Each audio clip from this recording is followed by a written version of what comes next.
Hello and welcome back to the 90s Mad Podcast, your podcast for all things Newcastle United, hosted by three lifelong Newcastle United buddies. Myself, D-Man, joined today. Seems like strange, man. The Holy Trinity's back. Yeah, AC Jefferson in the building, bro. How you guys doing? Squad's back. Yes, yeah, that's it. Good. Very good. What's good? Welcome back, Jefferson. Bit of a hiatus, but you're back in the building. You good?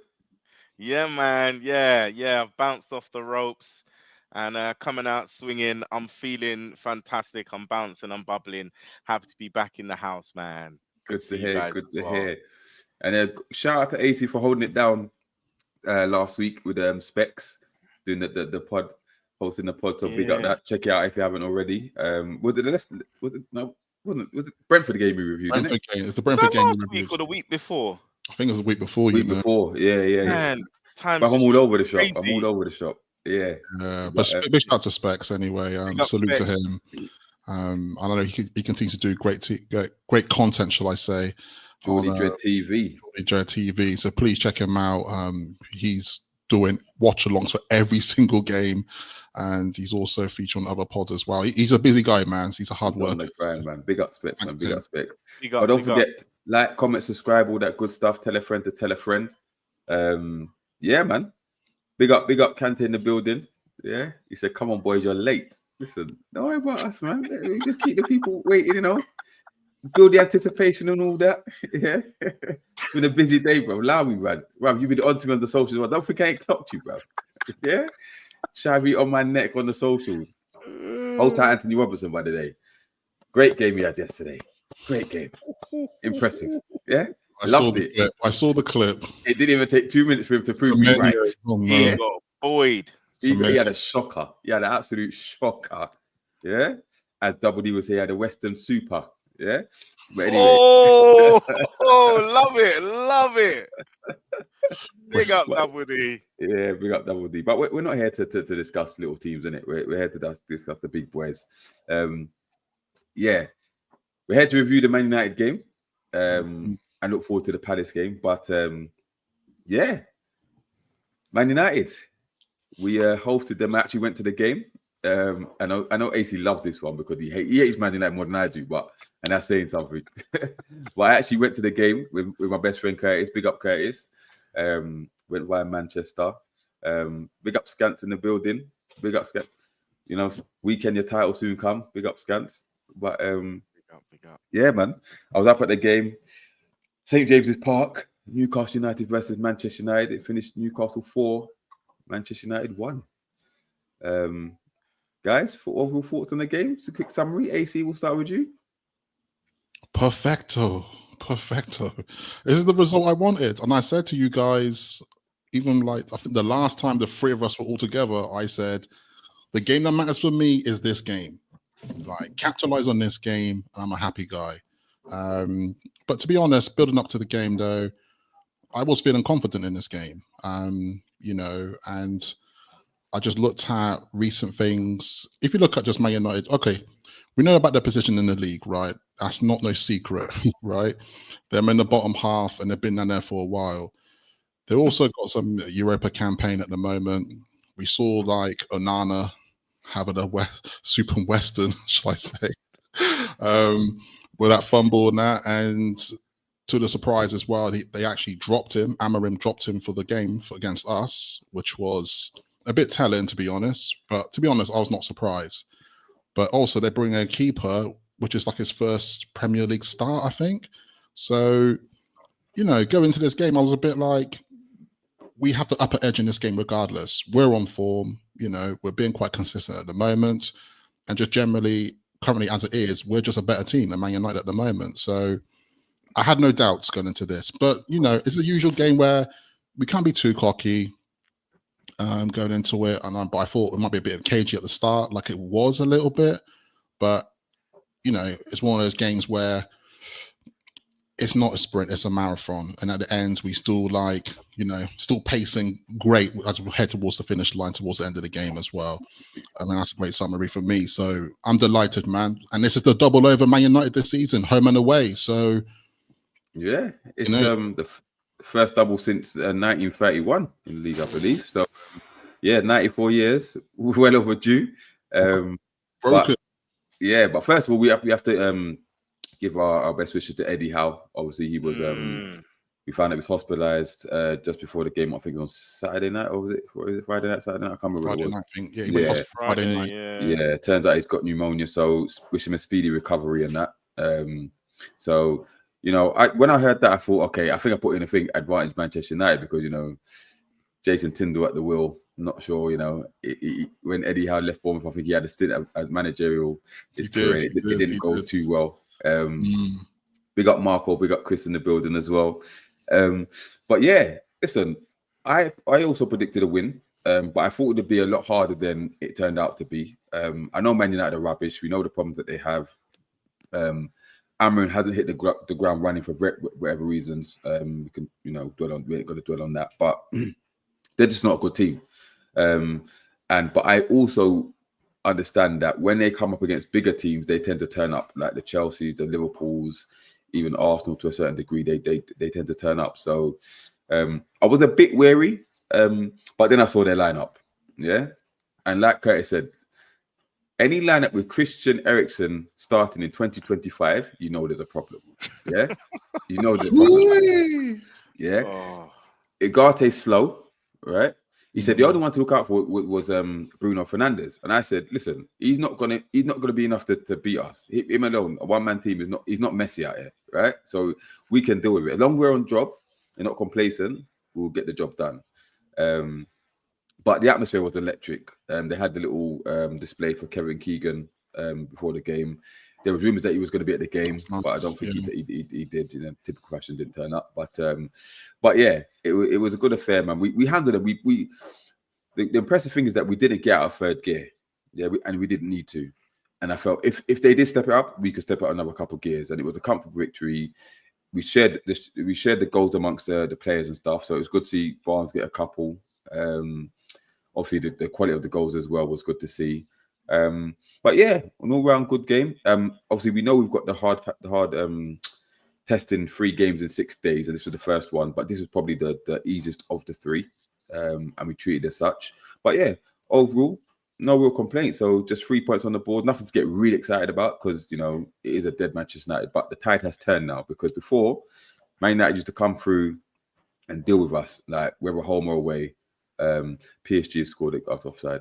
But yeah, sorry, I've got it on my iPad as well. Real-time update. D-Man's got his live watch along going. Yeah, man, I'm going to put the Barca one as well. But they were fighting around earlier. Do keep us posted there with the score lines. Yeah, I will do. But it's still 2-1 to PSG at the moment. So okay. But yeah, Jefferson, thoughts? Yeah, I mean, I'll try my best to add because you guys have made some really valid points. Just to say, you know, just when you think United could get more shocking, I mean, it couldn't get possibly any worse. And to steal one of your lines, D-Man, I mean, they ruined our childhood. Do you know what I'm saying? So to see them going through this strife is pleasure. Is pleasure. Sorry, Kieran, if you're in here, sorry, mate. I know you're a fan of the channel, you join us, but it is what it is. I Barcelona think 2-0 down, by the way. Barcelona 2-0 down. Wow. No way. They're actually messing around. Dortmund are sticking it on them. But anyway, go on, sorry. Pull it off. Yeah, I think because you know the way we dominated them at Old Trafford, I honestly didn't think it could be any more dominating than that. And like at home, just seeing that we pulverized them, without even batting an eyelid or half a drop of sweat. Like I think the fitness, you know, and dynamism and energy of our players kind of took it to the next level. We show what levels is, and it just showed the stark contrast between the two clubs right now. So it was a pleasure to just kind of watch us steamroll them.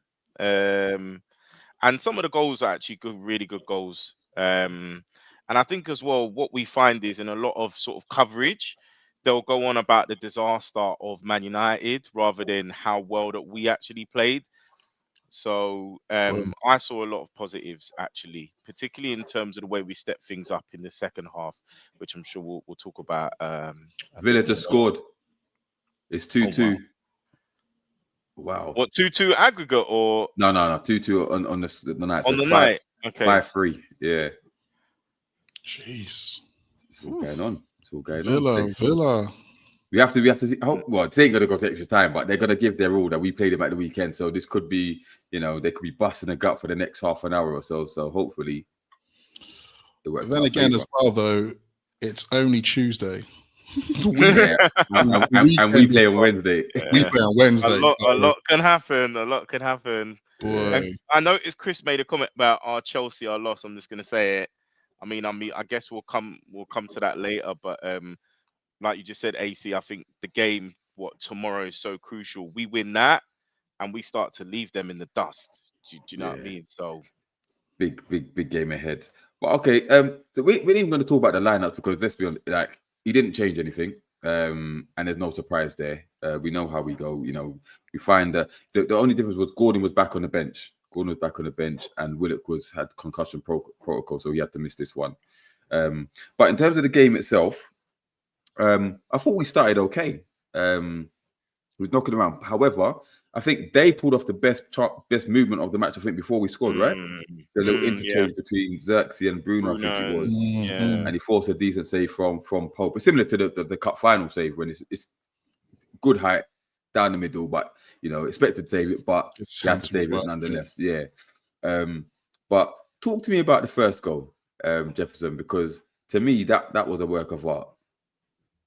I'm trying to remember it now. What? Tonali's goal, bro? No, because there were so many goals. Oh yeah, that was it. The best goal of the game, bro. Yeah, I thought the commentary on that as well was a bit messed up. They were going on like he dodgy touch or something, but no, it was a masterful finish. So yeah, when we look at it, the role that Isak has in terms of the movement where he's dropped to collect the ball, intelligently pops it over. Because you're like, hold on, is he looking to kind of touch it over the oncoming defender's head, like to come round and get it? What's he doing? But he spots the runner Tonali. So not only is he dropped, he's popped it over. And Tonali to just kind of, because like when you're running full steam ahead, how he's able to drag his foot back and lash it, but control it like into that corner. Because so many times you can see that fizz wide. Barcelona scored, by the way. So okay, that one's done now, I reckon.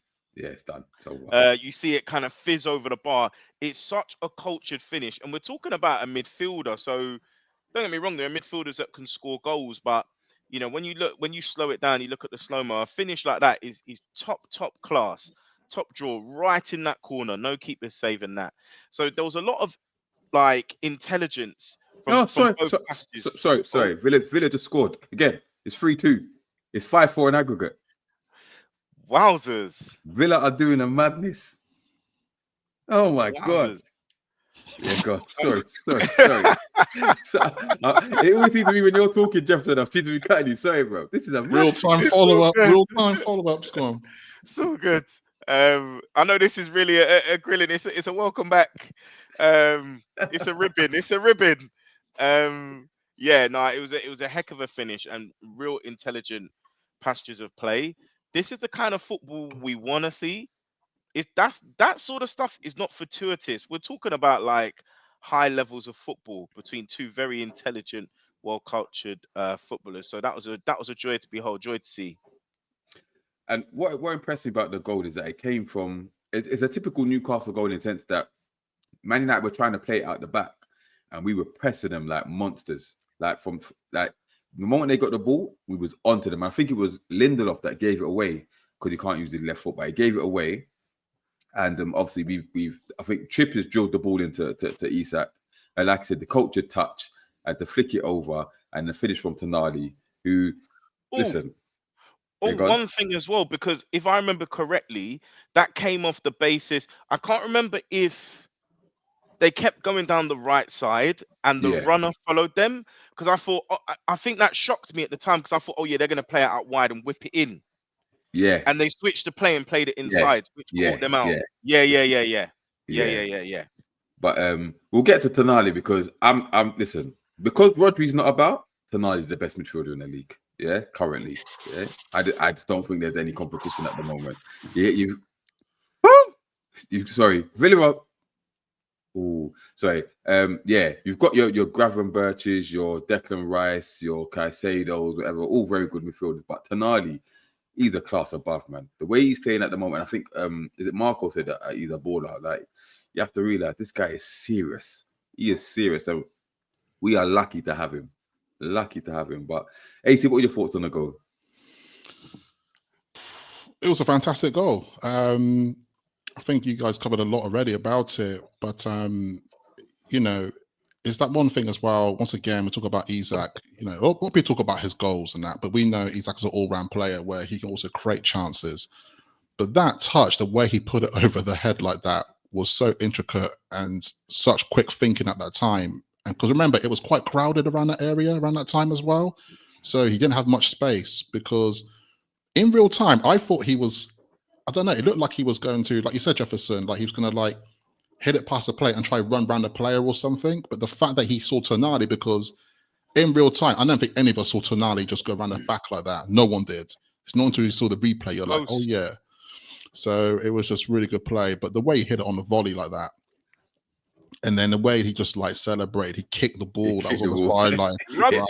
I forgot who that hit, you know. If they hit somebody, that went high, bro. Right. I didn't even see it on camera, so I don't know where that ball went, but it went up high. So, yeah, but I'm pleased with Tonali, man, because we know he's got goals in his engine. He does. He packs that punch. That's what, 5 for the season, is it? I think so. I think so. Right? Yeah, I think it's 5.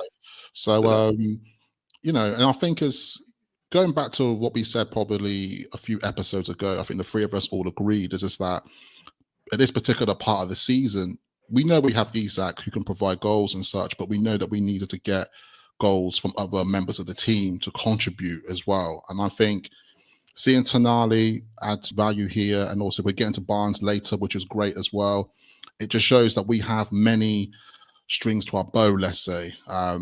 We don't necessarily have to fall on you know, just put the pressure on Isak to deliver the goals. We got other players in the team who can deliver in that regard. So I'm really pleased, man. I'm really, really pleased. But yeah, really good. Just a side note. I know I'm talking about the Villa game and the Barca game. I see M7B. That's my brother. I don't know, but he said, "Who do you think will win the UEFA Champions League?" I'd like Barca to do it, but I think Inter Milan are going to do it. You know. They've got experience, isn't it, from getting to the final. And they can defend. They can. Once they go ahead, it's hard to break that back line. You know, I think they could be dark horses for it. PSG, just the way they're playing at the moment, they could even go out tonight. So Arsenal fancy beating. Listen, Real Madrid are out, by the way. They're gone. Yeah, you're not seeing none of this tomorrow. Like Real Madrid are done. Yeah. But I'm surprised, man. Arsenal, don't discount Arsenal. If they get once they go through, I think they can beat PSG or Villa. Villa will probably be harder than PSG. But imagine if Villa win it. By the way, it had to be Basmati Busquets, didn't it, with the 2 bangers? You see that? After we've been rinsing him since last. But I will say, listen. First of all, credit where it's due in it. The free kicks that he took were amazing. That second one, no keeper in the world is stopping that. Yeah, it was that good. Right? Yeah. But they start to, that's why he's the best midfielder in the Premier League. No, he's not, bruv. He scored 2 free kicks. Yeah, that's it. He didn't boss the game. Yeah, he scored 2 free kicks. He played well. He didn't boss it, bruv. Yeah, and you forget what Armidfield did to him twice. Yeah, or 3 times, should I say? So, nah, we're not having that. And you know what's funny as well? I saw a comp going around of like Declan Rice's like free kicks this season, and let's put it this way. A lot of them are fluffs, right? No, he's never done it before. He's never done it before. Right. As well. He and I've realized that he also takes quite a lot of free kicks as well. So, you know, who knows? His set piece delivery from corners and that is very good, but he's never scored free kicks in his life before those games. And the funny thing is, when they played, I think they played on Sky at the weekend. They were warming up. He was warming up, taking free kicks like he's Beckham, bro, and he kept hitting the crowd and all sorts, bro. Like, you're not that guy, bro. Don't get gassed. Do not get gassed. But it reminded me of Forlan. Do you remember like Forlan mastered how to use the Jubilani ball? Yeah. Right. So if you notice, the Premier League ball's a Nike ball. So it felt like, in terms of the way he was whipping it, he mastered how to use that Adidas ball. In the Premier League, it ain't gonna be. It's a different kind of technique. Maybe you might need to master, but Yeah, I just thought it was ironic where like we've all been rinsing him since the Euros. And then he goes and does that. I know people were coming at me on WhatsApp as well, and I was like, he's still Yeah. shit. I play to him as well because it's the world center stage or Champions League as well. And what a place to do it in. So against Real Madrid as well, you know. Against Real Madrid, and because to be honest, I think I did. Did I ever tell you guys? But I had it in my mind at the beginning of the Champions League. I thought Madrid would be good contenders to win the cup, and the fact they're going to be going out. Did, to be fair, yeah, I thought. It's ironic though. It's ironic if PSG go through and then Mbappe goes out after years of being there, thinking he's the main guy, bro. Yeah, maybe but listen, that's enough Champions League talk. Misses will leave him, maybe. Let's talk about the real team again. Our game, but listen, we go 1-0 up, right? And I thought, okay, put them to the sword now, innit? Like now's the time, right? But we sat back a little bit, and then they started to go a little bit in confidence. And obviously they hit us on the break. Now, obviously, I was sitting with Curtis, and he from the moment we lost the ball, he was cussing it. He said, "Look, watch what's going to happen," because Joe Linton, he has this tendency when he loses the ball and he feels he's got fouled or hard done by, he just drops back. He doesn't bust the gut to get back, right? And if you notice, he's the one that lost the ball and he was just pacing back, whatever. And if it was poor positioning from Tino and someone else left him, I think one of the centre backs or something. But obviously, is it Ugarte or Dallo drove forward, fed it to Garnacho. And to be fair, good finish, very good finish on his weaker foot. Didn't really appreciate the celebration though. Like, you're not that guy, bro. You ain't scored in months. Look at this guy, this smug look. I had to clip it. Because you're trying to wind me up, bro. Because in retrospectively, like in hindsight now, this photo is funny, man. It's so funny to me because it's just like the audacity, right? It's just like you just equalize and man's posing like as if he's won the game. And who do you think you are? Relax. You know what I mean? It's just funny to me. It's just funny to me. It was just frustrating to concede that goal, like sloppy defense get caught on a break like that because very naive. And Man United, that was their game plan, to try and hit us on the back or pump it long from a goal kick and hopefully Xerxes can hold it up, whatever. But like I said, just a naive man. I think because that was the key, in my opinion, to the second half. I think our shape and discipline off the ball wasn't good enough, and I think we got a bit over excited. You know, trying to keep pushing, and you can't keep going forward. And we've got to remember that I'm not, no disrespect, we got slow coaches at the back, so you can't keep pushing up because then you leave them vulnerable to the counter. And if you notice, I mean, that's got all the blueprints of Amorim because he did that to City, didn't he? He hit them on the break with Sporting when they won 4-1. That's it. That's his blueprint. So. I felt like the rejig we did in the second half, we dropped back a bit more, kept possession better, and then picked our moments when to move forward. So I don't know if that was due to Jason Tindall, if that was something he spotted. It was a really good change because they had about, I would say, 3 chances that they caught us out on that break, and they didn't finish them. So it was just as well halftime came, isn't it? And then we made that change. Yeah, I mean, we were the better team in the first half, no doubt. But like you said, they held that opportunity. And had they taken them, it could have been a different story. I mean, there was one that we had when Isak was unlucky when the balls come, similar to the cup final when I think is it Tino chipped it over and he's rearranged his body and he's tapped it side-footed it, but it's got cleared by the defender. I think it beat. The keeper. He also had a header that went just wide as well, which he probably should have done got on target. But big up Sebastian, who's locked in, by the way. He said, are we going to chase Forest? Are we going to catch Forest? We'll get to that. Don't worry about that. But yeah, Chris said the game's gone soft. I had a 2-footed him for that celebration. Someone should have dragged him up. But listen, like I said, it didn't last long because Tindall, wherever he said to them at halftime, obviously worked because we came out and we were on it. And step up Harvey Barnes. Now, first of all, shout out to Tino because I mentioned it on the NFC Talk TV. They've obviously been working on his delivery with his left foot, yeah, because that's all he sees to do now. Bomb down the left hand, whip it across with his left foot, and the way he duppied was it Mazraoui or Dallo? He's dropped the shoulder, yeah, and he's bombed down the left, and he's just that delicious ball across the box. And there's Murphy, who had a mare, by the way, up until then, right? But Murphy does what Murphy does. Yeah, gets the assist, good cutback. And there's Harvey Barnes, yeah, in the centre, ready to pounce, puts it in. 2-1. Oh, Villa are through. Oh, just missed a 1-on-1. But yeah, 2-1. Well worked goal. Happy for Harvey Barnes, because he got his chance just before the cup final with Gordon being suspended, and to his credit, he's put in some decent performances, and well worked goal, man. Well worked goal. AC, thoughts on it? Yeah, I'm really happy for Barnes, and I think this goes back to what we said a while ago, that this guy just needs some games, some run time, and we're seeing the qualities of that now, and I think it's really good to see how much his worth coming into this. Because we know he's a great finisher as well, and that player could be in the best position at the right time as well. But Tino Livramento on the left-hand side, my people. Tino Livramento on the left-hand side is like a new revelation. Now, when Hall got injured, we all were just like shivered of like, oh, I don't know now, this is going to be a tough time for the rest of the season. But Tino has just done exceptionally well playing that position at left back with Trippier on the right now. Dare I say he looks more comfortable on the left? I don't want to get too cocky with it, but he's won the games now because his consistency, like the past games against Leicester, Brentford, we can talk about the cup final. This guy is just consistent as can be, and he's actually game after game. I think rightfully so. Players are now, well, not players, sorry, but fans are now calling him out to be potential man of the match for most games at the moment because he's actually putting in such great performances, and I think that is the difference at the moment as well with our attack, because we're having a lot more joy on that left-hand side. And don't get me wrong, we did have joy on the left-hand side with Hall as well, but Tino just brings something a little bit different.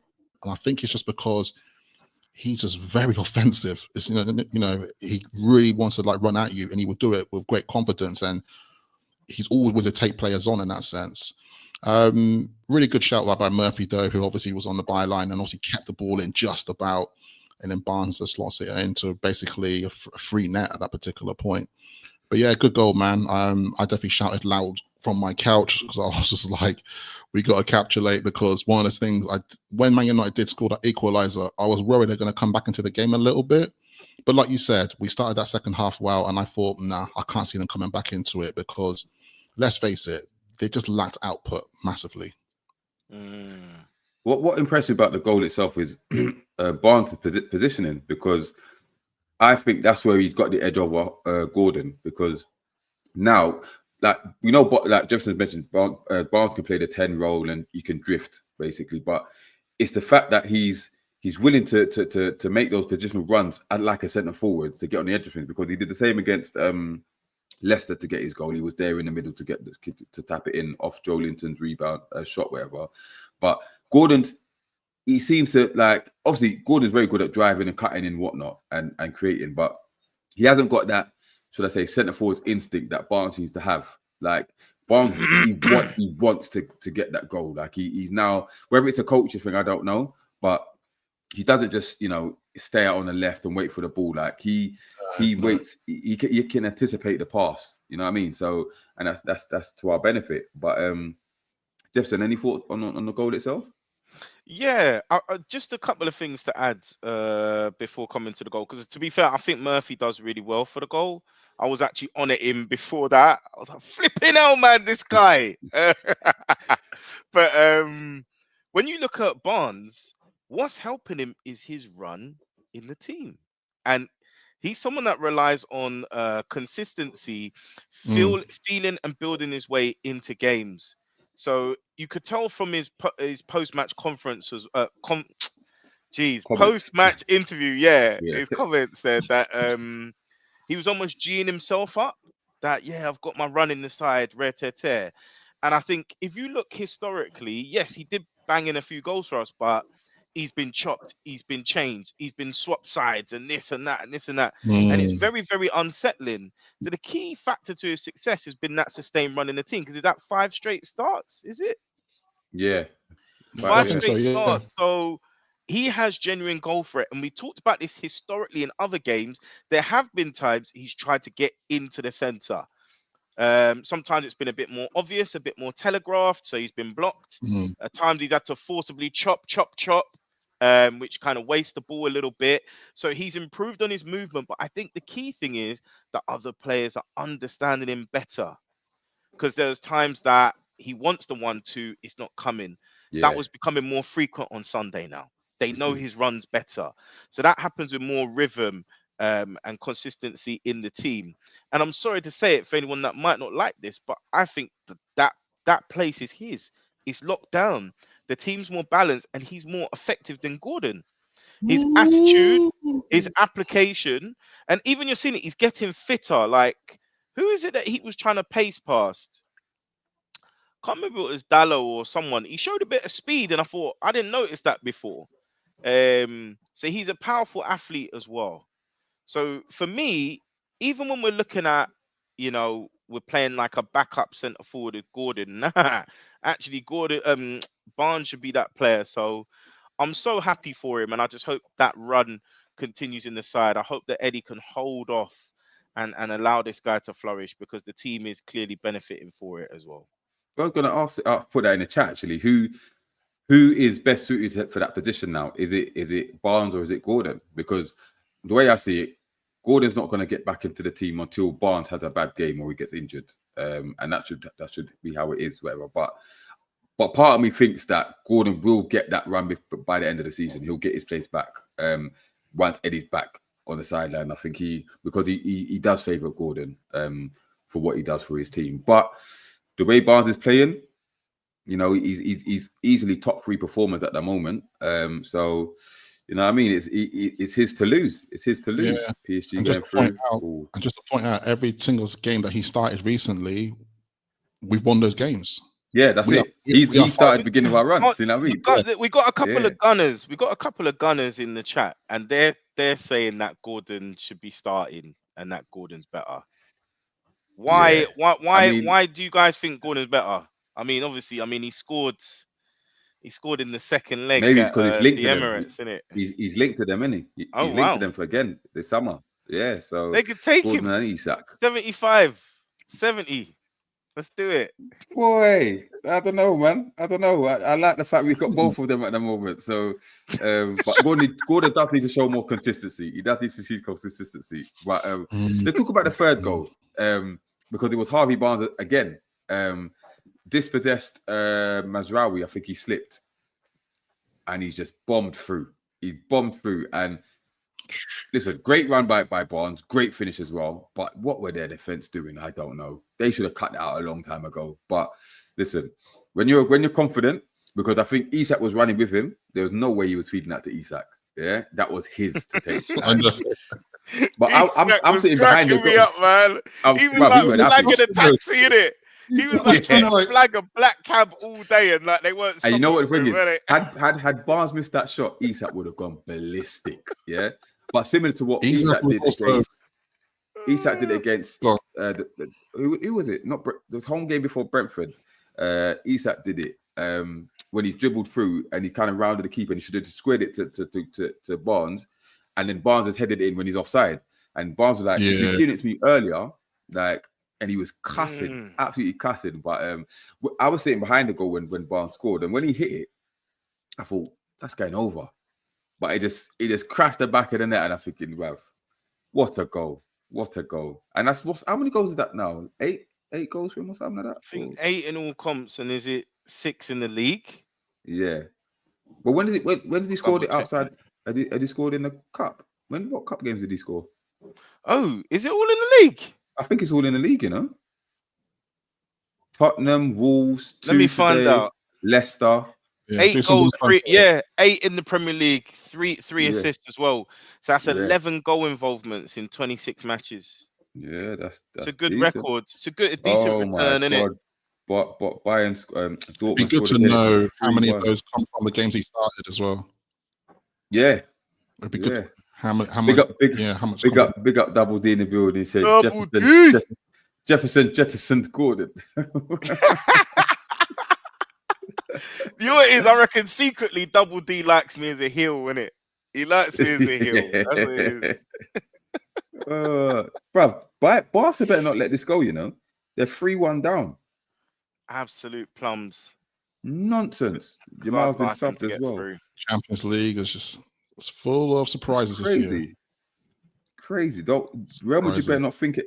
Better not try it, you know. But anyway, but yeah, that's 3-1, and that's them dead and buried. And then to put the icing on the cake, it's ironic that they dropped Onana, yeah, because of his mistakes, and then their new keeper said, "Hold my beer," in it. Like, what was he doing? Yeah, what was he doing? Trying to play? I don't. Like, he's useless. He's useless.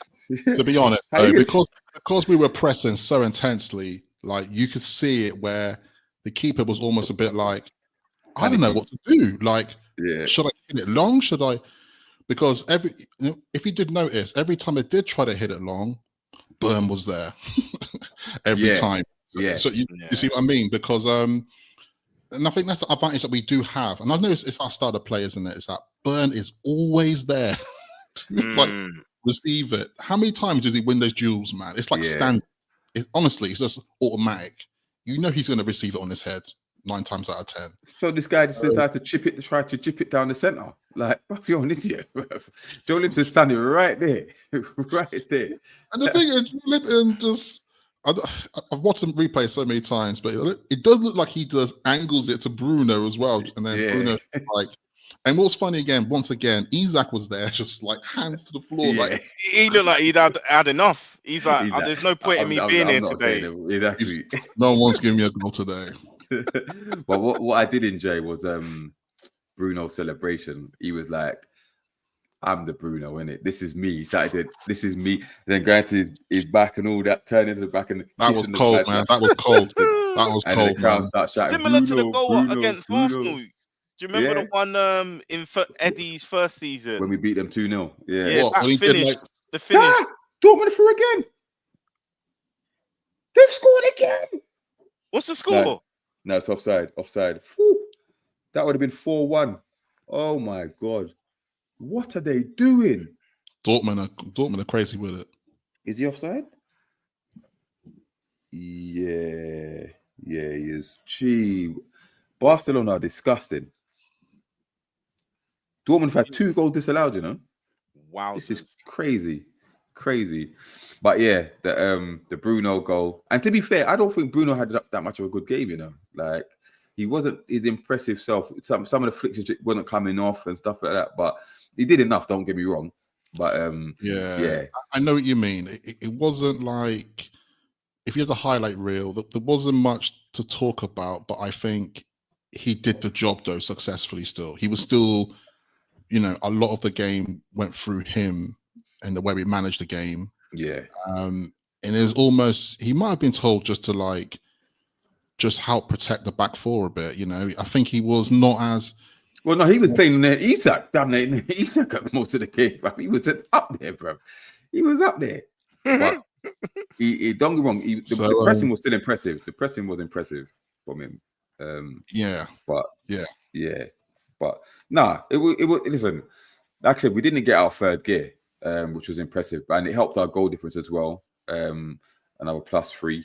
And then you had a couple of moments when Tonali was pressing Bruno when Bruno was near the byline, and he's nicked it off Bruno, and then Bruno's got frustrated, and then Tonali's cheering, geeing up the crowd, and that everyone's laughing at Bruno. And then there was that bit in the 94th minute, I think it was, when Tonali's collected that ball and he ran the length of the pitch. Like the energy on this guy, the energy, right? The Italian stallion. He's a madman. He's a madman. He's the best. I did put this in the other podcast. Callum Wilson, yeah. He comes on, and first of all, he's built like a rugby player now. I don't know what he's been doing, yeah. But he runs like he's wearing jeans, bro. Like, he's so slow and robotic.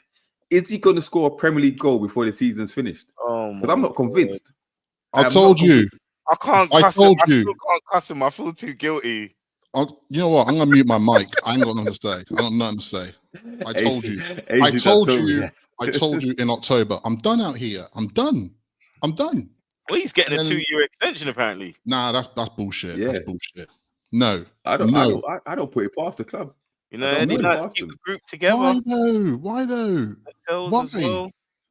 See the double D saying it. Yeah, see what it is. They're trying to hold value in his contract, right? So that he can give us some money. But I don't know. I don't know, man. It hurts my head. Honestly, it's a shame, man, because it's a shadow of a man. It's a I want shame him to get that goal. I want him to get the 50th goal in it. Yeah, he deserves it, man. But he ain't got a clue. I don't know what it is, but he just looks like he's never going to score. And this was the game to probably just to do it, because Man United so terrible, and I don't think he did more than 2 touches of the ball for the whole time he was on. So he's resting with centre backs. He's moving like Rasmus Højlund, just resting centre backs. He doesn't sprint either, does he? He doesn't really sprint. No. Do you think he's afraid of getting injured? Because I thought it might be a situation where if he wants to leave the club, he wants, to get a contract elsewhere. If he pulls up injured again, that will scupper that. So maybe he's kind of, running on sort of eggshells or whatever. Yeah, maybe. It's a shame, man, because Wilson has such history at our club, man. I think if we all watch the highlight reel of his 49 goals, right? He scored some quality. Especially them goals in the COVID season and all that, right? Yeah. Remember the days? Yeah. Remember we were wearing the orange kit? I always remember the orange kit. The Holland kit, I call it. All those days there, he's done a lot. Scored. Think about it. He scored 18 goals, 18 league goals, didn't he? He was our only hope with Maxi, so he's been through it. Because if you think about it, we talked about this already with about Steve Bruce. Sorry to traumatize people and go back to these dark times, but ideally a centre forward in a Steve Bruce side is launch it, hoof it, launch it long, and fucking run. And someone that's had 2 ACL injuries he's had. Yeah, I think he had 2 major injuries. So you're asking my man to run. I mean, he was great at holding up the ball, because if you notice, he actually got a lot of assists as well. And then you put him in an Eddie side where it's even more robust, like there's more running. The guy's body broke down. I just think he couldn't handle it. He was a 50 million striker at one point. Chelsea wanted him for 50 million. He was that guy. But listen, let's hope he just gets that 1 goal, man, just to sign off. And then we'd have to see him again. But but yeah, before we wrap up of this game, man of the match, who are you going for? It's tough, because I feel like Tino, he's getting the credit, but because was it what was the game where Dan Burn got man of the match, and I was like, no, it was blatantly Tino. I feel like it was a recent game. Yeah, that was might have been the Brentford game. Was it the final? Was it the cup final or something? I feel like it was a recent game. Yeah, but Burn did get man of the match of the cup final. He did. Because I feel like Tino's consistently been probably one of the best players in our last 3 games, particularly, and he's going under the radar. So for me, I feel like he's given us a lot down that side. I agree, because on the Brentford game, he was good. Past Barnes as well. It's a difficult one. What are you saying, AC? No, I was going to say, I think I agree. Going back with Tino in these games and these 5 consecutive wins as well, he's been there all the time. And I think going back to a previous pod when I had Specs on here, Specs did say for the Brentford game, he thought Tino was man of the match. And I think that particular game, I think I said that Tonali was. And I think I've noticed in my pattern, I say Tonali most games. So I'm trying not to do it for this game here. But I think for the Man United game, I think I'll give it to Barnes, man. I think for his running the team at the moment and his consistency and his awareness in that game, and to be honest, he made us win that game, to be honest, with those 2 goals, and then he saw the brace, and more power to him in that sense. But obviously Tonali's always there. He's always just like a default man of the match. But I've got to share out, man. I've got to give it to more people, man, because this guy is just good, bro. I hear that. I'm giving it to Tonali. No surprise. This guy, he's just a level above, man. Anything he does, whether it's offensively, defensively, reading the game, the quality of the goal that he scored. And like Curtis said, because Curtis, he was always dubious about Tonali, partly because of the whole Betis going away. oh, I don't see what the hype is. Like, he's a good player, but then he said, nah, seeing Tonali live, you can understand why hype him so much. The guy, he's he is minimizing Bruno's role in this team. I'm telling you, man. 80 saw it at Southampton we went to? Yeah, Southampton. Bruv, come on, Tonali man. bossed that game. And that was the game that he scored as well. Yeah. By double D behave, man. But Tonali bet on himself to be the first goal scorer. You're taking liberties, bruv. Yeah. I know rivals are hoping he gets caught up in this scandal, but listen, there's nothing in it. I listened to talks what the Italian specialists talk about him and the Fagioli, whatever his name is. I'm not gonna get banned. They might get fined, but it was dealt with the original thing, whatever. So it's fine. Don't worry about that. Yeah, we still got the best midfield in the league, and we still will have. Yeah, so don't worry about that. What's this as well? I hear like Gravenberch. What is his agent putting him out to Madrid or something? I hope that's the social talk, because the agent was basically saying, yeah, we know that he's good enough to play with Real Madrid, and Real Madrid have inquired. Hey, blah blah. He'd But be right eating now, that wood on that bench, because he's nowhere near Valverde or Chukwuemeni or Camavinga. Who else have they got? He's nowhere near their class. Levels, bruv. He's good, but he's not that good. He's not that good. He'd be eating that wood, mate. But he's a Premier. Pause. Oh shit! Man said he'd be eating the wood. Sorry, I shouldn't repeat it. But yeah, pause. Leave it. Allow me. I'm rusty. Allow me. Cool like that with double D's about, because he will catch you. Listen. Oh, mate. But listen. So that win that leaves us puts up to fourth place. I think is it 1 point behind Forest, who's in third. We have the game in hand against Palace. Before we get to that, are we gonna catch Forest? Because I've heard a lot of Newcastle fans talk about we can get second, right? I think that's ridiculous. But how high can we finish? Really and truly, like realistically, because Forest are not on. They're on a bit of a slide at the moment. Maybe the pressures get to them. They had injuries, but maybe the pressures get to them as well. Can we do it? Will we do it? I think we have spoken this before, and I've spoken about this before, and I think this is more of my past quote, and it's all to do with momentum. Our momentum is huge at the moment. I think everyone can recognize that, which means it's quite powerful in itself. I think I did say to you guys on the message the other day that because Forest are in a position they haven't been in a long time, they just haven't been in this position, and at this time at the end of the season of being in those kind of positions, I think the pressure will get to them. Where us, it's almost feeling like business as usual, and I think we're also going to be learning from our mistakes. And I'm thinking about last season, how like let's face it, there were some games where we didn't get it over the line, and I think we're going to learn our lessons from that. And I think that cup final win, man, I know, I don't want to bring up too much about it and talk about it again because we waxed lyrical about winning the cup, right? But it's monumental of what that's done at the moment. And I think we beat Palace on Wednesday, right? Let me clear my throat. We beat Palace on Wednesday. The league are going to know about it. And I feel like we will be in a position where it's like, I think we'll be 2 points above Forest. So yeah, we will. If we finish third, we will not hear the end of it. Right. This guy making his start of season prediction. Right. We will never hear the end of it. I'm going to have to get the old clip of the video up, right? And when we finish third, if we do finish third, it's going to be the intro to the episode. Everyone's going to be like, what's going on? The meat my prediction. Because I predicted third, and you two laughed at me like as if like... Hey, PSG cleared one almost off the line in the dying minutes, bro. Bro, don't change the topic. We're talking about third place, right? Right? So, if we finish third, I don't know what you two are going to do, but you two are going to have to just like... You did the pod by yourself. I don't know. You're going to have to like wear AC was right t-shirts for like a week or something. I don't know. It's a good job we put no money down. Maybe next season we've got to put money down. Well, I said third, and here we are. Here we are. To be fair, even if Villa gone out, even if we draw the game, we go third on goal difference. So You know, it is in our hands. It's in our hands.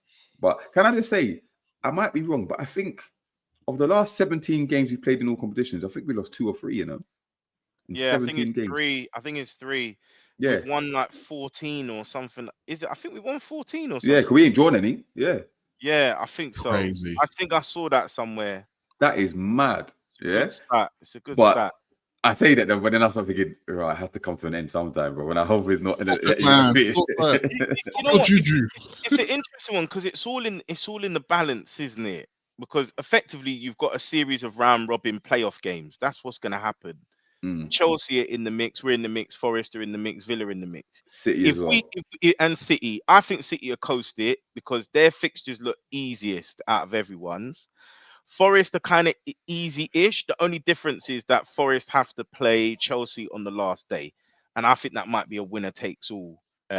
For in terms of like maybe fifth, if the chips are down. But I think effectively, if we beat Chelsea and we beat Villa, I think we're good because I think obviously it can come down to points difference, goal difference.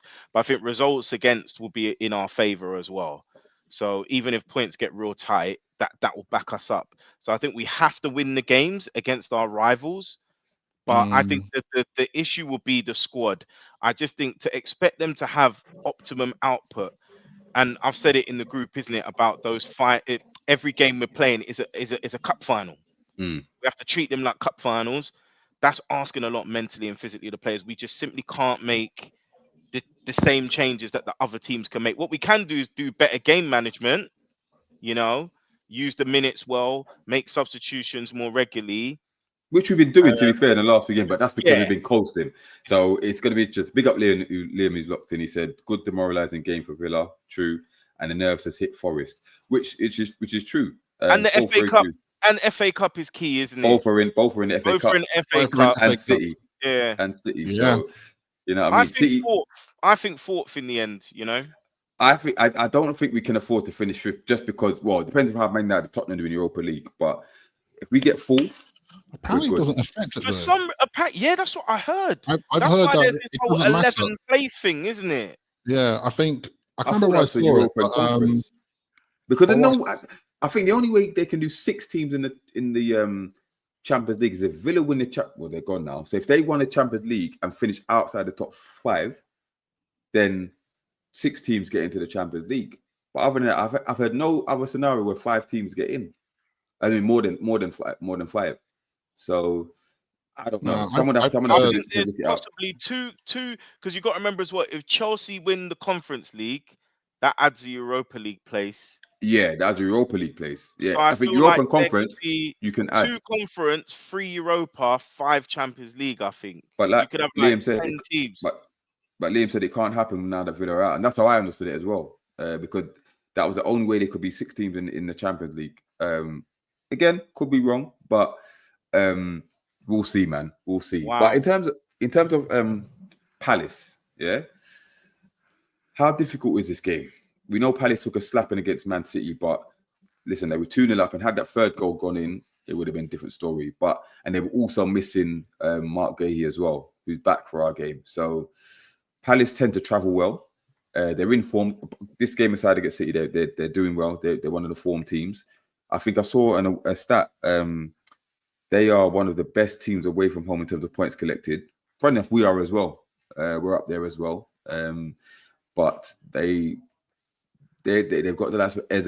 Mateta went off at half time, but I think that was precautionary.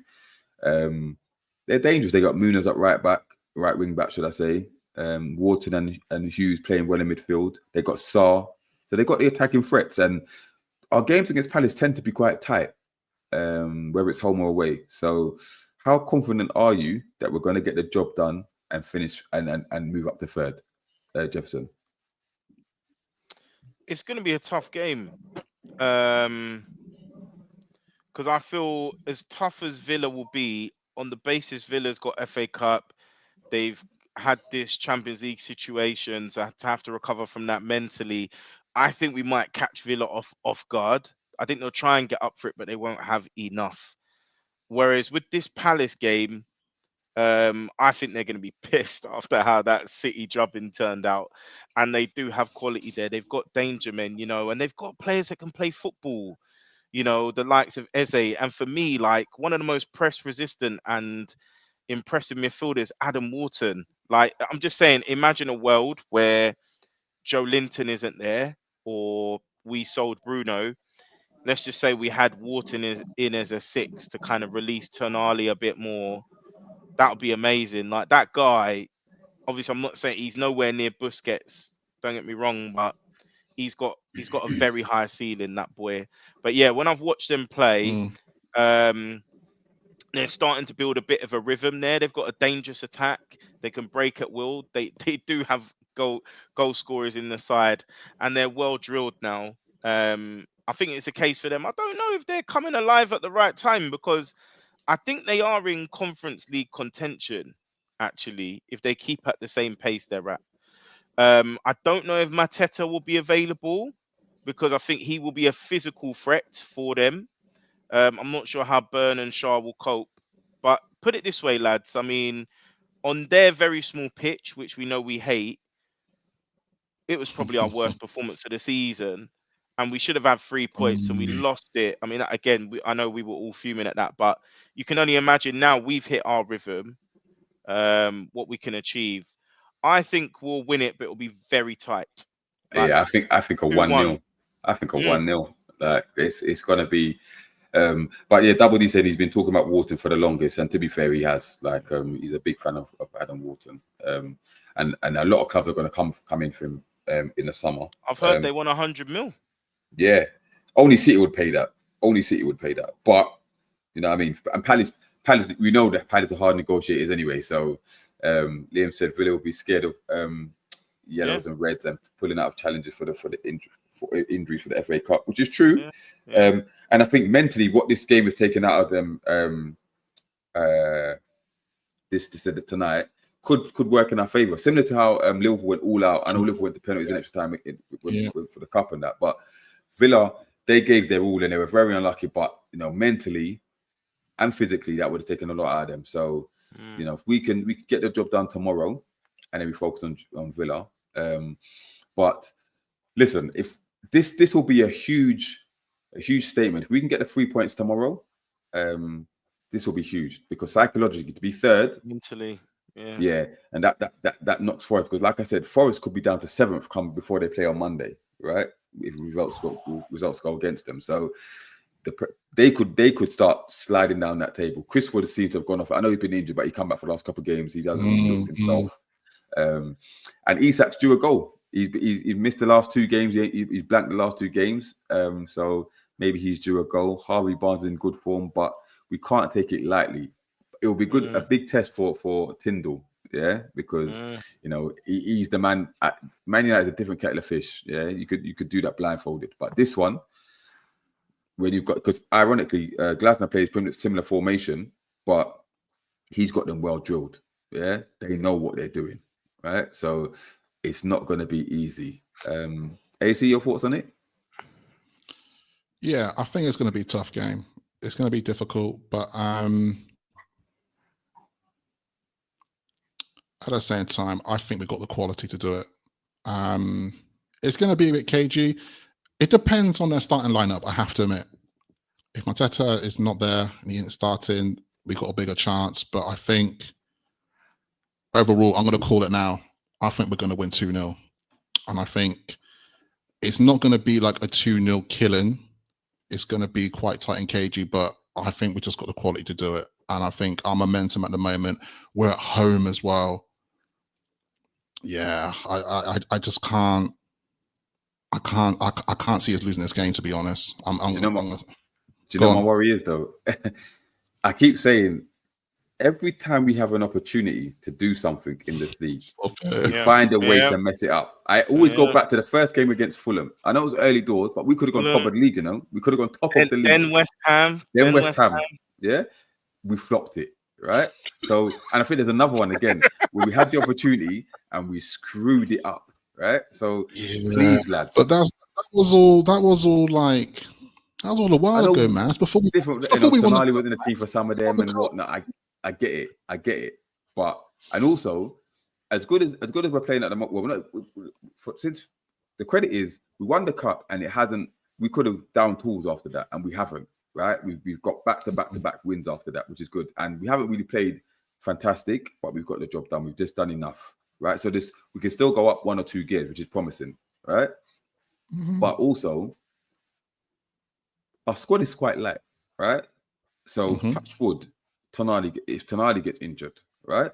Or Isak gets injured, or Joelinton's 1 yellow away from a 2-game ban, right? So these things could, you know what I mean? These things could derail us, right? We've already taken a little knock with Eddie not being there. But my question to you guys is, right? We're on, I can't remember, we're on 56 points. Is it 56? Something like that? Or 54? One of them. 56. Yeah. Right? How many more wins do we need to secure Champions League football, in your opinion? Well, historically, the Champions League mark is 70 points, isn't it? No, it's lower than that. I'm sure the average is 70. I think it's 66 or 67, bro. The average. For top four. For top four, to make sure you get it, basically. How many? Because we've got, let's figure out, we've got Palace, we've got Villa, we've got Leicester, Ipswich, then we've got Chelsea, Arsenal, Brighton, and Everton. I think we need minimum 4 wins out of 7. I think 4 wins out of 7. I see Abdi said 3 more wins.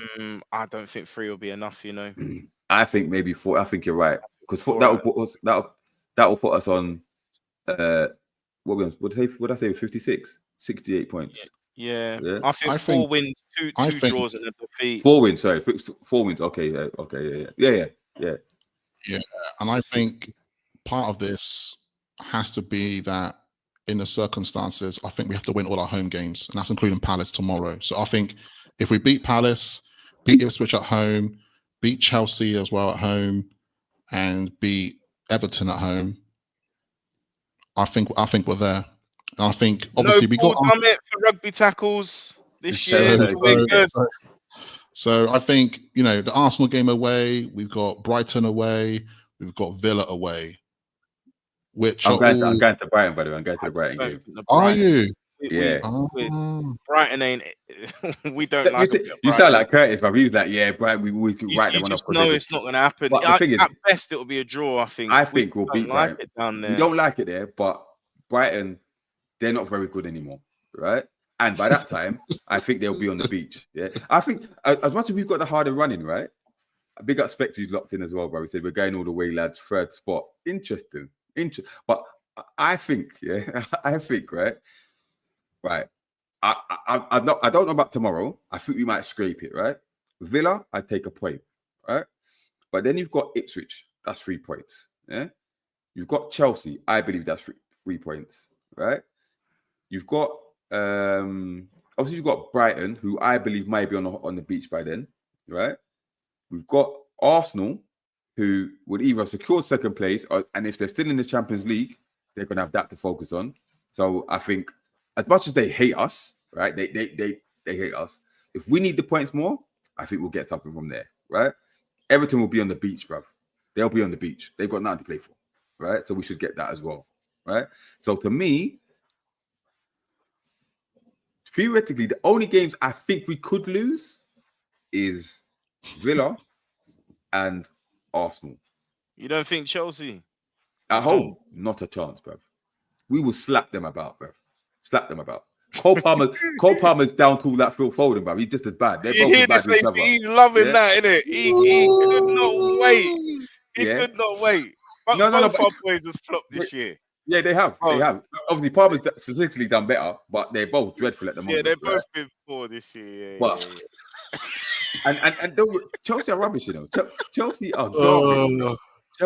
Chelsea do Ipswich at home, bro. I think Chelsea haven't beat Ipswich took 4 points of Chelsea this season, bro. Yeah, 4 points of them. Chelsea are all over the shop. Maresca don't know what he's doing, right? And they've got a dodgy keeper as well. Just remember that. But at home, we should. The only thing I think is a Saturday lunchtime kickoff. I think it might be, or Sunday lunchtime. So it might be a difficult to get the crowd going and stuff like that. But we should still have enough to beat them, man. I would love a 1-0 win, Callum Wilson penalty against Ipswich. Yeah. There's something, bro. There's something, please. But I think we'll finish. I think we'll get 69 to 70 points. I think. Yeah. I think Man City will get there as well. I think Forest will just miss out. Chelsea, I think, will finish below. And Villa, I don't think will get there either. But it's not going to be easy because, like I said, the other teams have got favourable run-ins and stuff, but they've also got other distractions. So we just got to go with the momentum, like AZ said. If you've got the momentum, let's get it over the line, man, because it's very important. Believe. And a cup win and a top 4 finish, phenomenal. Like, because none of us really expect. I know AC said third, but we didn't think third in the cup. You know what I mean? So it's just like, I didn't think third in the cup, but you know what I mean. That will be third in the cup, guys. Hypothetically, this will be our greatest season ever. Listen, the way Arsenal are moving. Did I say it? Yeah, it would be. It will be. I agree. And I say to you though, I will say this: if which I don't think, but if we beat Palace and Villa, I think we get second. I honestly think we get second. Wait. We can chase down Arsenal. Yeah. I think that only happens if Arsenal make it to Champions League final and they get distracted by that because they might. Because I think that could happen. That's what I think that could happen because Arsenal will go through tomorrow. I'm confident they'll go through. Right? Okay. Then they've got their eyes on the semi-final, and I know they still got to play Liverpool.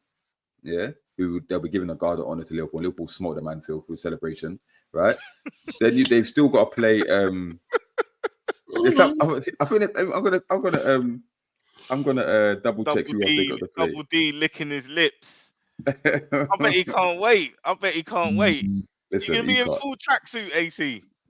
Sorry, AC. Double D. You're gonna be in full tracksuit. Sorry, because I saw AC come up in the chat. You're gonna be in full tracksuit, classic 1995, 96 or something like that. on trophy day. All right. So listen, Arsenal got away to Ipswich, which they'll get the points there. Home to Palace.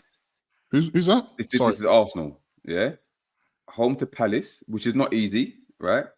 Home to Bournemouth, not easy. Away to Liverpool. Home to us, and away to Southampton. So they'll definitely beat Southampton.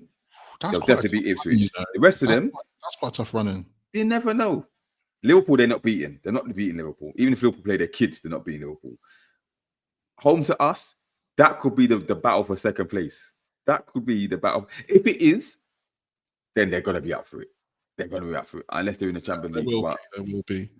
But, I think... is there a scenario where we could get the job done before the last 2 games? Yeah. So you reckon if we win every single game out of 5, we know that even if we were to lose, we can't drop any lower than 5th, isn't it? Yeah. If we win the next 5 out of 5, bro, we'll be challenging Liverpool, bro. That'd be interesting. And can I just say something as well? I'd like to, in one full swoop, I'm gonna big up myself, and I'm actually gonna big up Eddie Howe, and I'm gonna big up the players. Number one, I said to everybody, Conference League is not good enough. We must push for Champions League, and that has been vindicated by the players and by the manager himself, who has said we need Champions League. So I was right. We need lofty ambitions. Enough of this. Let's settle for this. We're a big club now. We need to keep pushing. And I'd love to see that being echoed by our top players and by the manager. And I just thought I'd put that out there. Because everyone was getting on to me saying, you're either harsh or your expectations are too high. But the very man, Eddie Howe, agreed with me. Can I say one thing? Yeah? Eddie Howe did say, and I quote, yes, you want to win the Champions League. It's not the end of the world if we don't. That's what he did say. Yeah. He said, obviously, we're going to push as high as we can, and we know how important it is. But he did say, and I quote, it's not the end. No, it's true. The gaffer said, we got to go for it. It's true. Of course, you got to go for it because you want to win every game. So, of course, you got to go for it. But I don't think I'm waiting, lads. But it's not a disaster. It's not a disaster if we don't. If we make you, I agree, Conference League is not the one in it. I've seen Chelsea that. It's not the one. It's not, right? Europa League, listen, it will be disappointing considering where we are now because we're on the verge of third, right? And especially if we get third tomorrow, dropping out of it, it will feel like it will be deflating, innit? It will be deflating. But Europa League football, listen, we're a Europa League team at the moment. I still believe if we get Champions League, we'll be punching in it. But obviously, we get that. We can financially, get the players, of the Tonali, Bruno quality, Isak quality. We can get them in, and that will be an exciting time. If we get Europa, yes, the caliber has to come down a little bit, but I still think we can attract some decent players to push again. But I do agree, where we are now, we should be aiming for Champions League, and we should be moving like a team that we deserve. We should be there, innit? Obviously, that Champions League is the one to get, but to be honest, if we end up with Europa, I'll still be happy, to be honest, because it's still a decent competition. Because at the end of the day, we want to go into a competition that, Champions League is good to competition to be in, but fundamentally, we want to be in a competition we can try win, right? It's true. We'd have a good chance because the Champions League teams don't get knocked out and come down to the Europa League. Obviously, it gives a better chance of teams winning the Champions League, the Europa League. I did have a discussion. It maybe devalues a little bit because the quality is not as good. But I don't care. If we're in it and we can win it, then it's European trophy. But you never know the Champions League, man. Let's look at Arsenal right now. This league format, we will coast it. Look at Villa. It's a much bigger competition now. Yeah, do you know what I mean? Whereas I actually think so. Really hard. Europa's really hard to win. Do you know what I'm saying? But I think because at the very minimum with Champions League, we're gonna rinse it for the cash. You know what I mean? That's it. Revenues are gonna be so high. Yeah, because the minimum 8 games you play, isn't it? City struggled in the beginning. Arsenal definitely struggled back in the day. Yeah. Spurs as well. So as long as we keep returning into the competition, that's the problem. Getting our 50, 60 mil, 50, 60 mil, we can keep building. That goes into the new stadium, build the new stadium, even more revenue. Over a period of 10 years, what we don't realize is it doesn't just transform us for Europe, it transform us domestically as well. And before you know it, I mean, I'm not trying to get too far ahead, but that's when we start entering the title conversation. So I think this whole transition, the Champions League is so important. It is very. Are we now solidified members of the Big Six now? Yeah, the old order Big Six is done. If Tottenham can't chat to us, that's right. Man United can't chat to us. You know what I mean? The only thing about Man United, they're still a massive. Man United are still a massive club in it. Like factor-wise, yeah. Tottenham, get them out of it, right? Get them out. You've got City, you've got Arsenal, you've got Liverpool, you've got Man United, you've got Chelsea, and you've got us and Villa. So maybe you have to us and Villa, really, you know what I mean? So it's just mad though that Tottenham and Man United are not even in the top 10 of the league. That's just, bro. Like no one thought. I don't know about you guys, but before the season kicked off, I don't think this would be the circumstance. But we can't take it lightly. Man United, right? Right, they're trash. Trash United. It is a sink. It's Titanic, man. They're sinking slow but fast at the same time. We should have put the music on. But the thing is, and people laugh at me, but I do call Man United now has-beens. They are has-beens. They had their day. They had their moments. And I just think, fellas, this is a new era. This is a new book. Yeah. New Testament, actually. New Testament, man. New Testament. We're in the building. We've arrived. Hey. We're now winners. We're winners. NUFC has risen. Hallelujah. Just wait when Piff buys Santos, the Brazilian football club, right? And that's going to be our brother club. Watch these Brazilian players just feed into our club. Mitchell's going to cook. Because they're trying to hold us back with the sister brother club thing, and obviously Premier League has lost that case against Man City, right? Let me tell you, it's going to be really interesting these next couple of seasons how things build up, because slowly but surely, and I think we saw some news today as well with Newcastle, we have actually, is it officially confirmed about us buying that player, Brazilian player? It's a bit of a mad one because I still don't trust my man. What's his name? Fabrizio. Ever since that João Pedro flop, until I see Ornstein, I ain't getting excited. Where we trying to get from Malaga, isn't it? Because they're saying that Malaga don't know nothing about it. It's either it ain't been done or it's been done behind their back. So it's just like it's all a bit fishy at the moment. But we'll see. We'll see. Yeah, but just for people listening here and watching, is that basically there was news today that we have secured an 18-year-old Spanish player. I've forgotten his name, which is really bad. But he's a wonder kid. Cordero. Antonito. Hey, Adrian, what's up, man? He's a wonder kid that apparently Real Madrid and Barcelona were also at the bidding table, and apparently we beat them to it. But yeah, this is going to be a prospect player for the future. So hopefully we get him to see him with the shirt on the scarf, at least with the photo to confirm it. And hopefully we can see him in pre-season. Shades of Perez as well, because if everybody remembers, Ayoze Perez was signed he was a Segunda Division player in this second Spanish league, second division, money, and for Tenerife. And he was meant to be a development sign, and obviously because of the injuries, we pushed him forward, and the rest was history. But remember that Barca, Real, and I believe Porto were in for him, and he chose to come to us. So this is if the signing gets over the line, it's a similar, shades of Perez there. Mm-hmm. Time will tell. So let's round it off with predictions for the Palace game. I'll start with you, AC. What are you going with? Like I said earlier, I think it's going to be 2-0. 2-0, yeah? Yeah. Okay. Jefferson? 2-1 to the Mags. Yeah. I'm going to say 1-0. Is Isak going to score tomorrow? No. Oh. FPL captainers are not liking that. I think Barnes and Dan Burn. Well, I've got Barnes in my fantasy team, so that will do nicely. I don't know. Abdi's gone 3-1. 3-1. Okay. I think Isak will score, and I think I've got the feeling Barnes is going to score again. Yeah, I think Isak will. I think Isak. Actually, no. I think who's going to score in this kind of game? Murphy. This is a Murphy game all over. This is Murphy. A screamer from 30 yards. Liam said 3-1 as well. Liam said 3-1 and Barnes is going to score. Okay.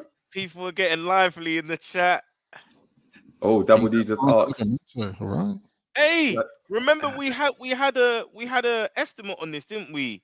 About how many goals? He said 30. I said 27. How many did you say? I think I said 20. Did I say 28 or 26?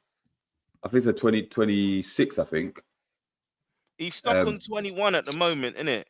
20. I think it's 20, isn't it? Is it 20? I don't think he's going to hit 30 now. He's not hitting 30. He's not. Well, no, we still got to play Ipswich. We still got to play Ipswich. AC can't win them all, man, because I've got a feeling he might bloody get this third place prediction. But I do think there is definitely going to be a game where Isak's going to have a brace. 20 goals in 28 matches. In one of these fixtures. But actually, no, you know what? I got to believe in myself. I'm still going to go with that he could hit 30. Frigate. Why how many games have we played so far? Is it 31 we played? 31. 32 tomorrow. 31 games, and you reckon he's going to get 10 goals in 7 games? It's possible, man. Mathematically, it's still possible. Why is it not possible? I think he gets 6 and 7. 6 and 7. At best, 7 and 7. He gets 5 goals for me, Isak, before end of the season. You know what? It could be a thing that Ipswich come to our place, they get a beating, bro. He's going to get Ipswich. He's going to score against Chelsea. It could be like the Sheffield result. It could be like 8-0, man. Hey, listen, Ipswich has still got a chance of staying up. They're dead for their lives. They got a draw at the weekend. I think they'll be relegated by the time they play us. I think they'll be relegated by the time I play us. Oh man, they're going down, man. They're going down. It's a shame, but just to point out real quick, Lominos made a good comment here. I like this.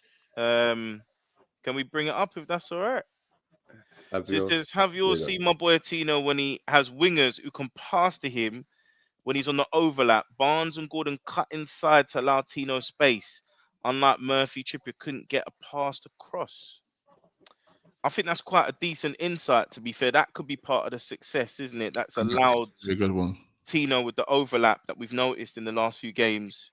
And it's just true. We've got balance now. We've got good balance. I know we had it with Paul as well, but for a little while we were starved of balance. But it was all going to Gordon on the left hand side, and if he couldn't get no joy, we were stuck. Now we've had Fulham on the left. We've had Murphy on the right now. Murphy's connection on the right seems to be working. Obviously, Murphy and Isak's connection seems to be working. Now Barnes is popping up with goals. Tino's popping up with assists. We've got good balance now. So long may it continue. We look our first 11 looks very, dare I say, complete. Apart from Pope and his kicking, yeah, which is still pissing me off, right? This guy is pathetic, but with his feet. But you can't have everything at this present time. But at the moment, we're not too bad. We're not too bad. But what's going to worry me tomorrow is the pace of Eze and Sarr against our defense. Yeah, our centre backs. That could be and Mateta's physicality. So, don't worry, man. We got Tonali engines cover. Don't worry. True. It'll be all right, man. It'll be all right. And we got Joe Linton. He looks like he wants to rip a man's head off every game at the moment. Yeah, he needs a chill because he's one more yellow and he's done. But Adrian said Wilson hat-trick anyone. Adrian, we were speaking about Callum Wilson a bit earlier. I don't think he's going to score another league goal this season. I really don't. Imagine if he starts against Palace. Jesus Christ. No, yeah. I'm not feeling Ramsdale, Abdi. Not feeling Ramsdale now. No. Apparently, Man United looking at him. I mean, stay there. Not on the basis of his ability, but he's cursed. He's had 4 relegations in his career now. Brother, he's average. He's an average keeper. Right. Yeah. Let me tell you something, right? ADHD. For Man United to be looking at Ramsdale tells you everything you need to know about that club right now. Right. Tells you everything you need to know.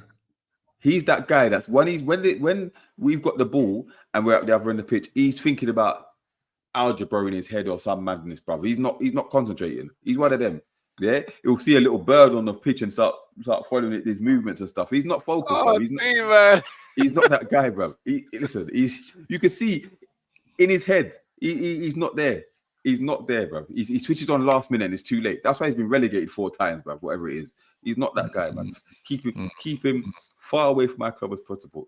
Like Abdi said, he's chasing pigeons. Yeah. Okay. Just to say as well, in Abdi's household, right? Because he's an Arsenal fan, and so they all support Arsenal and his kids. But one of his little ones, his favourite player is Isak. So it might be a bit of conflict in the household. Well, maybe we could switch him over.